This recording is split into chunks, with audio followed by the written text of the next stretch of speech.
Asante sana. Nashukuru Mungu kwa sababu ya nafasi hii ambayo Mungu ametupatia siku ya leo, na nashukuru Mungu pia kwa sababu ya kufika kwenu mahali hapa. Ni mambo mengi yanaendelea katika nchi ya Kenya, na neno la Mungu nasema ya kwamba Mungu hatafanya jambo lolote kabla hajawajulisha manabii wake. Wengine labda wanaweza puuza watumishi wa Mungu, lakini niwaambie kwamba kazi ya watumishi wa Mungu sio siasa. Kazi ya watumishi wa Mungu ni kuonya na kukosoa. Kama mimi niko hapa hivi, jambo la kwanza mimi huwa naonya na kukosoa watu katika serikali, katika upinzani, kwamba waende katika njia ambayo Mungu anayopenda. Wanapoenda the opposite way, nawaambia nao hapa mmepotea. Uongozi wenu hautakuwa sambamba kama mnapita katika njia hii. Na tunaangalia jana kwamba rais wa nchi ya Kenya amekuwa sehemu fulani, ilikuwa ni kwenye mazishi ya mtu mmoja wa viongozi ambaye aliweza kupoteza maisha, na tumeona kwamba katika ile mazishi kuna mtu anaitwa John Medhu. John Medhu amekuwa mmoja wa wasemaji wa mtu ambaye amekuwa mmoja wa wasemaji wa mtu anaitwa Riggy. Riggy tunaona kwamba ndiye mtu mzee ambaye kwa sasa ameteka mioyo ya Wakikuyu sana, na ndiye anapatia Wakikuyu mwongozo wa mahali ambapo watakapoenda. Na akiwa msemaji wa akiwa kama kama mzee wa Wakikuyu ambaye ameaminika sana na Wakikuyu, pia kuna msemaji wake ambaye anaitwa John Medhu. John Medhu tumesikia akiwa karibu sana na Riggy, na amekuwa mmoja sana wa wasemaji wa Riggy ambao labda pia ni washauri wa mtu anaitwa Riggy. Na tumeona jana akizungumza mahali pale katika yule mkutano wa mazishi, na akimwambia rais wangu, mimi ninakuheshimu kama rais wa Kenya, ila sikuogopi. Na hilo jambo labda limewashangaza watu wengi, ni kwa nini kiongozi kama huyu aseme hivyo mbele ya rais. Na kuna jambo moja labda nataka tu kuongea na kumwambia rais kwamba wakati unapoongea na kuahidi watu, ni vizuri sana uchunge kitu unachoongea na kile unachoahidi watu, kwa sababu jambo la kwanza, unaweza zungumza tu kuwapendeza watu, lakini kile unachoahidi elewa kwamba unaoahidi ni wanadamu na wanatilia maanani kile ambacho umeahidi. Kisipotimia basi wanaona kwamba wewe ni rais muongo. Kisipotimia wanaona kwamba ni rais ambao kwamba wewe kazi yao ni kufurahisha tu wananchi, na jambo la kwanza kile ambacho umeahidi hautimizi. Kwa hivyo wanaona uzembe mwingi na wanaona ufa mwingi katika utawala wako. So rais wa Kenya, mimi na wanapozungumza tu kama mtumishi wa Mungu, mimi ni ushauri wako kwako kwamba kile unachoongea ni vizuri kwamba Mungu akupe hekima, uongee na hekima, kwa sababu mtu naye itwa rais. Kuna mtu anaitwa Suleimani alimwambia Mungu, sitaki utajiri, sitaki mambo mengi, ila ninachohitaji tu ni kitu kimoja, hekima ya kutawala. Na hicho ndio kitu ambacho namwombea rais wangu, kwamba awe na hekima ya utawala, maana hekima humpeleka mtu mbali, kwa sababu kitu amekosa tu ni hekima ya utawala. Na hiyo hekima ya utawala, iwapo inaweza kumjiria juu yake, inaweza kumsaidia sana maana unapoongea katika hekima, unaongea lile jambo ambalo litawafaidi watu, unaongea lile jambo ambalo lina busara, unaongea jambo ambalo litapatia watu mwelekeo. Lakini unapoongea tu kwa sababu ya kuongea kama rais, jua kwamba mambo yote unayoongea yanawekwa kwenye mizani.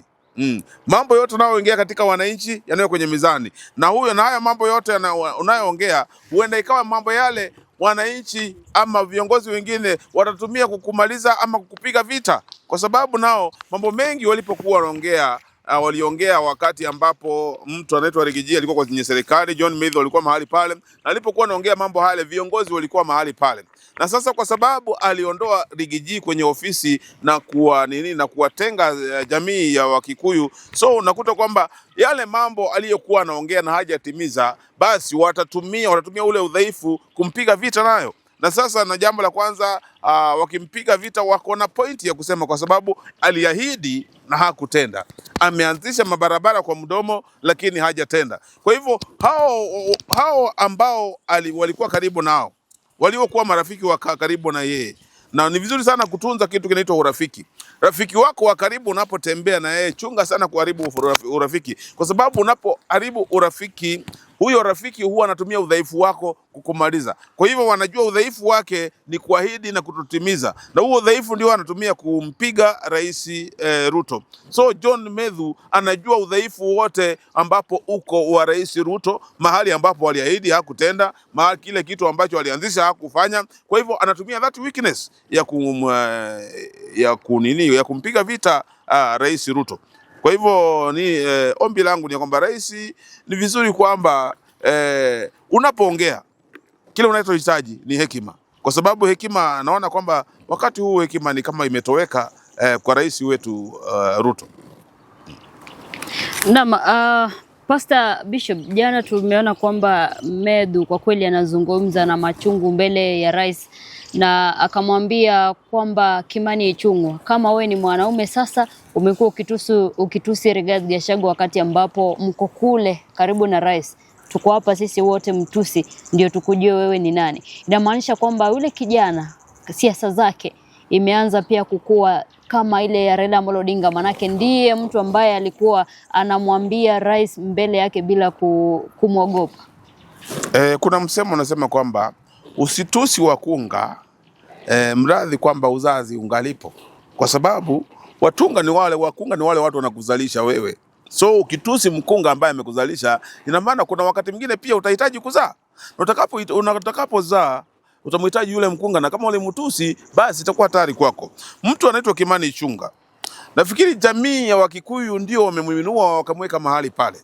Jamii ya Wakikuyu ndio wamemshika mkono wakampeleka mahali pale, lakini amegeuka, badala ya kutembea na jamii ya Wakikuyu, yeye amejitenga kabisa na jamii ya Wakikuyu, na kila wakati anaongea ubaya wa jamii ya Wakikuyu. Ni vibaya sana kuongea unaweza ongea kinyume na mzazi wako, sababu jamii ya Kikuyu ndio imelea mtu anaitwa Ichung'wah. Kwa hivyo jamii ya Kikuyu ndio kama wazazi wa Ichung'wah, na mtu yeyote ambaye hakuna vile mzazi wako anaweza kukulea na ufike mahali uanze kuongea ubaya wa mzazi wako. Na ukiongea ubaya wa mzazi wako, basi inaonekana kwamba maisha yako huwa yanaenda mraba, kwa sababu unaongea kinyume cha mzazi wako. Na waliomlea Maina ni kabila la Kikuyu, na waliomuinua ni kabila la Wakikuyu. Sasa anapoenda kinyume na kabila la Kikuyu, inamaanisha kwamba siasa zake mahali zinaelekea ukingoni. Atabaki tu na jina kama vile alivyokuwa wakati mmoja waziri Kamotho. Kamotho kuna wakati alikataliwa na Wakikuyu, lakini kwa sababu tu ya kwamba kuwa karibu na rais, yeye tu aliongea tu kwa niaba ya rais na akawa anamwabudu rais, lakini uhusiano wa Wakikuyu ulikuwa umeondoka kabisa. So mtu ambaye anaitwa Maina Ichung'wah, nafikiri uhusiano wake na Wakikuyu umefika kikomo, na sidhani kama kuna jambo lolote Kimani Ichung'wah anaweza ongea na lifaidi Wakikuyu katika namna, kwa sababu amegeuka. Wakikuyu wanamuona kama adui. Alipofika mahali pale, badala ya kuwatetea ama kuwasupport, amekuwa kinyume na hao, na inakuwa wakati mwingine mtu unapoenda kinyume na jamii yako, basi maisha yako yanakuwa magumu, maana wewe unaishi kama mtoto ambaye ni mpotevu. So Kimani Ichung'wah anaishi kama mtoto ambaye ni mpotevu, mwana mpotevu ambaye ameasi jamii yake, lakini kuna wakati atahitaji hiyo jamii. Lakini kwa sasa yeye Wakikuyu wanamchukua kama mtoto mpotevu. Tumeona kwamba Wakikuyu ama jamii ya Mount Kenya wakimtaja, wakimwambia kwamba kama unadhania sisi ni wajinga, basi beba familia yako na uende kule Sugoi ukajenge kule, lakini ujue nyumbani ni nyumbani. Pia huenda anahatarisha siasa zake za hapo usoni, manake iwapo ameanza hapa chini kuweza kuonyesha uadui na wale watu wake, kwa sababu wazungu wanasema charity begins at home, na kama charity haianzi pale nyumbani, inamaanisha kwamba pale mbele hatapata hatari kubwa.